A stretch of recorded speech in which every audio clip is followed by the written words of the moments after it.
Charles Dickens é um dos autores mais famosos da história da literatura. No século XIX, foi o escritor mais conhecido na Inglaterra e um sucesso de vendas. A sua obra Grandes Esperanças foi descrita por alguns estudiosos e escritores como uma obra simplesmente perfeita. São poucas as pessoas que recebem um elogio desses. Hoje eu vou te falar por que Charles Dickens é tão incrível e continua atual.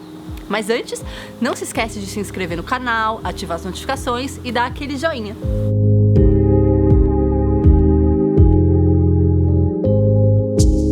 Dickens se envolveu de corpo e alma com as questões da sua época e trabalhou incansavelmente nos seus livros. Isso porque ele tinha um valor fundamental.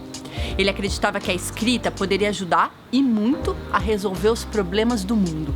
Charles Dickens nasceu na cidade de Portsmouth, em 1812. Seu pai, John Dickens, trabalhava na marinha inglesa e, por conta do trabalho, precisou se mudar de cidade muitas vezes, o que permitiu ao pequeno Charles conhecer várias partes diferentes da Inglaterra. John Dickens também acreditava que o destino de uma pessoa não estava traçado na hora do nascimento e que se uma pessoa trabalhasse muito, poderia mudar de posição de vida. Essa ideia ficou introjetada dentro de Charles Dickens. E seu pai, por conta do trabalho, conseguiu pagar durante um tempo uma escola privada para Charles Dickens, que adorava ler e estudar. Infelizmente, John Dickens se complicou nos negócios e Charles Dickens viveu uma situação um tanto traumática. Seu pai contraiu dívidas e toda a família foi parar na prisão, exceto Charles Dickens, que aos 12 anos vai trabalhar numa fábrica de graxa. Esse é um momento de muita frustração, porque além de parar de estudar, a sua biblioteca é vendida e Charles Dickens entra em contato com o trabalho infantil e com uma rotina de maus tratos e humilhações.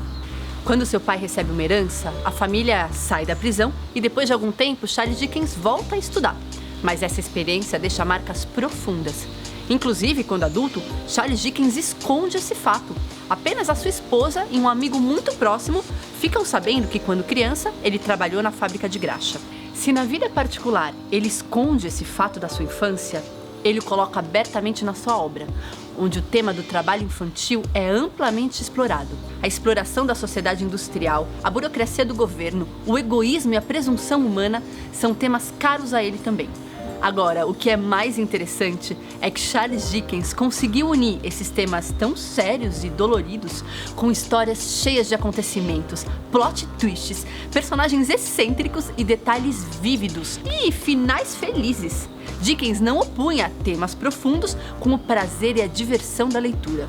Ele começou sua carreira como jornalista, fez matérias econômicas, cobriu uma eleição, até enfim enveredar pelas histórias ficcionais. Em torno dos 20 anos, quando sua situação financeira já estava melhor, Dickens descobriu que sabia escrever histórias. E mais, ele sabia escrever personagens cativantes e colocá-los em situações terríveis, como a que ele viveu na fábrica de graxa. Esse é o caso do personagem David, jovem sensível e inteligente, protagonista e narrador do romance David Copperfield, considerado o livro com mais traços autobiográficos do autor.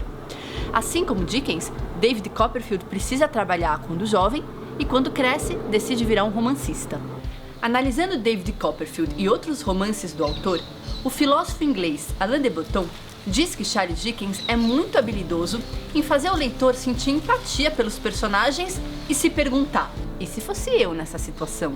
Oliver Twist talvez seja a história em que Dickens mais conseguiu esse efeito. Foi o primeiro romance inglês protagonizado por uma criança e um sucesso até hoje. Oliver Twist é um órfão que vai para uma casa de caridade, que na verdade de caridade não tem coisa nenhuma. Lá ele sofre vários tipos de abuso, passa fome e é expulso. Vagando pelas ruas de Londres, Oliver Twist se envolve com a bandidagem e com o submundo. Charles Dickens deixa bem claro como as condições precárias da cidade são responsáveis pelas escolhas, ou falta de escolhas, de Oliver Twist, que no final das contas é apenas uma criança. Aliás, as crianças desempenham um papel fundamental na obra de Dickens. David Copperfield, Oliver Twist, Pip em Grandes Esperanças e outros personagens infantis servem para que Dickens faça a crítica social que ele preza tanto. As crianças, por serem frágeis e indefesas, são as mais afetadas pelas injustiças do mundo. E quando uma criança sofre na história, o leitor sofre em dobro. Uma curiosidade sobre Oliver Twist é que a tradução do livro, no Brasil, começou a ser feita por ninguém mais, ninguém menos do que Machado de Assis, que foi um grande admirador de Dickens. Ele fez parte da tradução com muita inventividade, que é um traço da sua própria escrita. A história conta que Machado não finalizou a tradução porque ele pediu um aumento que não foi atendido. Mais de um século depois, a editora Edra convida o escritor Ricardo Lísias para completar a tradução. Ou seja, no Brasil, Oliver Twist tem uma edição traduzida a 4 mãos. Assim como outros autores da sua época, Dickens publicava em fascículos nos jornais. Ele queria ser lido pelo maior número de pessoas. E ele recebeu algumas críticas. Alguns diziam que ele era mais jornalista do que artista e que suas obras eram superficiais, não tinham a profundidade dos livros sérios. Ele nunca ligou para esse tipo de comentário, porque ele acreditava que era sim possível falar dos grandes temas universais, ao mesmo tempo que era possível entreter e divertir o leitor. Esse é um dos traços únicos de Charles Dickens. Ele foi um grande observador da sua época, conhecida como Era Vitoriana. Inclusive, era comum que pessoas que não soubessem ler se reunissem para escutar o que ele escrevia. Essa era uma maneira das pessoas se manterem atualizadas sobre o que estava acontecendo na Inglaterra. A obra de Dickens cumpria sim uma função jornalística. E ele, inclusive, agiu algumas vezes como repórter, como quando ele fez uma viagem de carruagem que durou 2 dias para conhecer alguns orfanatos que ele tinha escutado que as crianças eram maltratadas. Ele queria observar, saber como as coisas aconteciam para colocar essa matéria viva dentro dos livros. Para Charles Dickens, era muito importante saber o que de fato acontecia na Inglaterra. Olha que interessante essa história que o pesquisador Daniel Puglia conta sobre ele.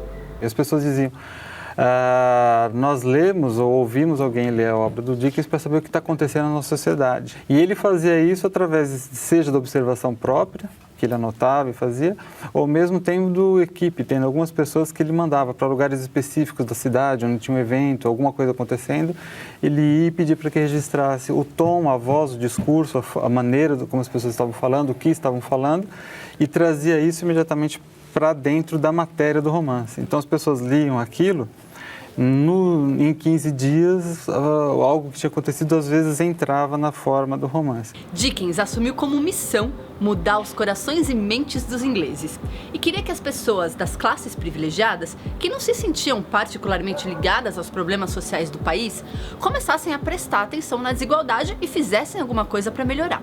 É claro que nem tudo é denúncia e crítica social. Dickens tem inúmeras cenas bem-humoradas e cheias de afeto, onde os personagens estão aproveitando as coisas simples da vida. Uma refeição em família, um passeio pela cidade, o calor que vem da lareira e aquece o lar. Essas cenas servem para manter o leitor interessado e dar dinâmica em histórias onde os personagens sofrem tanto. Os temas de David Copperfield e Oliver Twist aparecem condensados em Grandes Esperanças, considerado por muitos sua obra-prima. Aqui, a temática da exploração industrial também aparece. Dickens era um autor que escrevia muito, páginas e páginas, e o fato de Grandes Esperanças ser mais enxuto é o que torna um dos pontos altos da carreira do escritor. O livro conta a história de Pip, órfão que não conhece os seus pais, é criado por sua irmã e seu marido, que é um ferreiro que tem uma boa relação com Pip. Pip vai passar por uma jornada cheia de emoções, altos e baixos, vergonha e culpa. Alguns dizem que Grandes Esperanças é um romance de redenção. O fato é que Grandes Esperanças não terminava de uma forma muito feliz. E Dickens mudou então o final depois de conversar com um amigo que disse que as pessoas não ficariam muito contentes. Hoje em dia, as edições trazem os 2 finais e a gente pode aproveitar o melhor de Dickens, que nessa fase já tinha um pessimismo a mais do que em anos anteriores. Os biógrafos contam que Dickens trabalhava muito. Não era raro ele entrar madrugada dentro, trabalhando nos seus livros. Sobre ele mesmo, Dickens disse o seguinte: "O que quer que eu tenha tentado fazer na vida, tentei com todo o coração fazê-lo bem. O que quer que eu tenha me dediquei completamente. Em grandes e em pequenos objetivos, sempre fui sincero." Charles Dickens produziu muito. Os seus contos e romances foram inúmeras vezes adaptados para o cinema, para a televisão e para o teatro. Ler Dickens é uma experiência transformadora e muito envolvente. Seus personagens são muito humanos e o mundo que ele retrata tem a ver com o nosso. Eu fiquei muito feliz de pesquisar a vida do autor e fico animada quando eu penso que tem tanta coisa dele ainda para eu ler. A Antofágica lançou um dos contos mais queridos do autor, O Conto de Natal. A edição tem ilustrações do Guilherme Petreca e é linda demais. O link para comprar tá aqui embaixo. Eu quero muito saber se você já leu Conto de Natal ou qualquer outra obra do Dickens. Não esquece de comentar e a gente se vê na próxima semana com mais um vídeo. Tchau!